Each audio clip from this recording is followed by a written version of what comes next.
नमस्कार मित्र हो.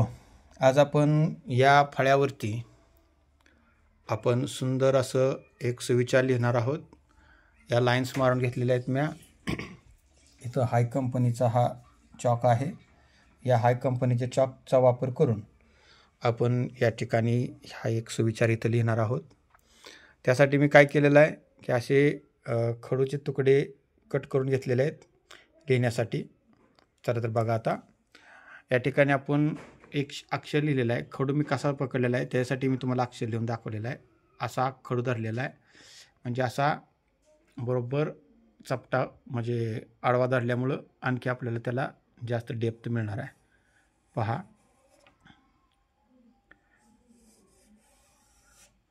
नीट बघा.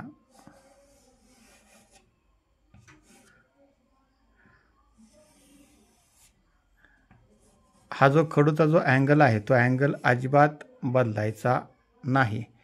वरची रेष मारताना सुद्धा अजिबात आपल्याला तो अँगल बदलायचा नाही. म्हणजेच आपल्याला त्याचा जो इफेक्ट आहे देवनागरीचा तो देवनागरीचा इफेक्ट आपल्याला पाहायला मिळतो. पाहता इथं आपल्याला इथं आपण वरचा मात्रा पण देतोय केलेले. पहा केलेले कष्ट.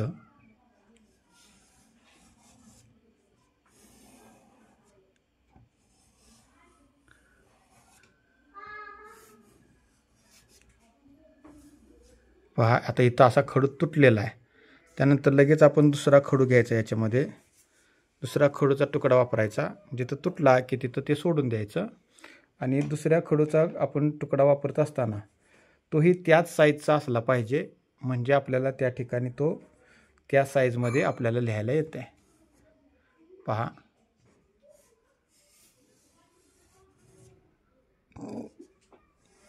केलेले कष्ट. वरची रेष पहा.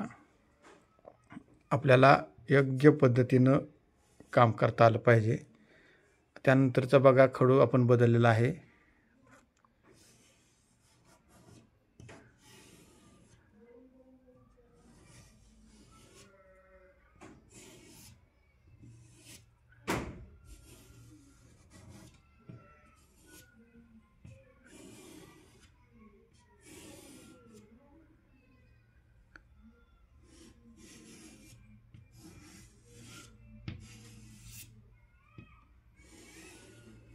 पहा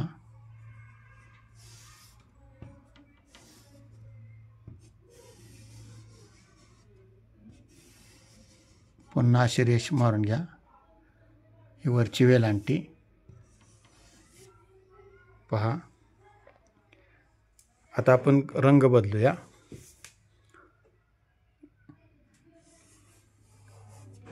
आपण जो तुकडा घेतलेला आहे तो पहा मी कशा पद्धतीनं लिहितोय तो त्या तुकड्यानं. पहा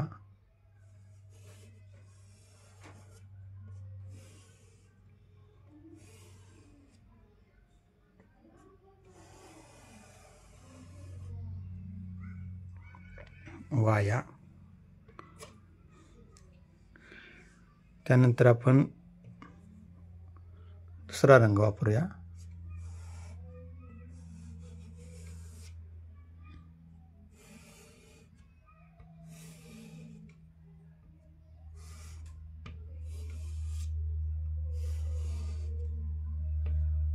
वरची रेष.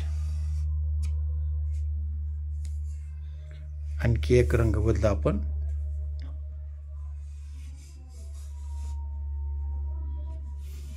पहा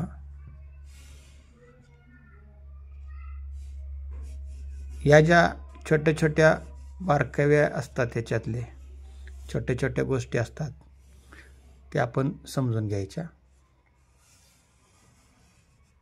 पहा